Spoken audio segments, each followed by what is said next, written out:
Hey guys, welcome back to my YouTube channel. So I'm going to be continuing the Swift Programming Basics tutorial series, and in today's tutorial it's going to be about how to use nil. So just nil variables and things like that, and optional variables. So I'm in this optional tutorial, and basically optionals are just about they're just like really useful for when you don't want your app to crash.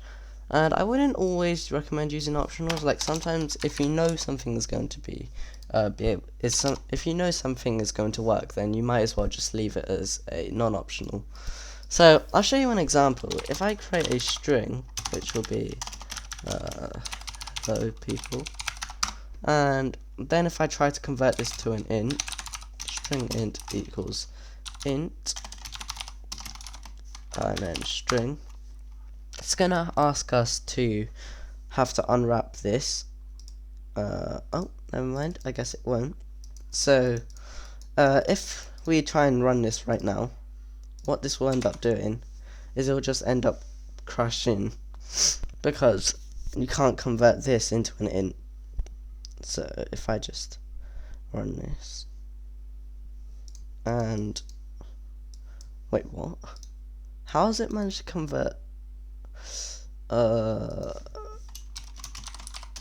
int? Oh, okay, there we go. So I have to explicitly set it as an int, but now if I try to force unwrap this, and then we'll just print string int,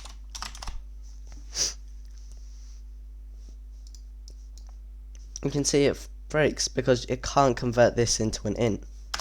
Now instead, if I leave that as a optional, and we leave this as an optional as well, then we run, move this, yep. So if we leave that as an optional, now if I run this again, it'll leave it as nil, which is really useful because let's say you were trying to pass some JSON data and you didn't know if something would be optional or not. If you leave this as optional, then it won't crash when it's like a non-optional. Now I'll give you an example of something when you don't need to leave as an optional. If we have a int, and we'll just have this as 10, and we try to convert it into a string, int string, this will be string, string, then we want int. Now you don't need to leave this as an optional because you know that it will always be able to convert an int into a string, but it just may not be able to be the other way around.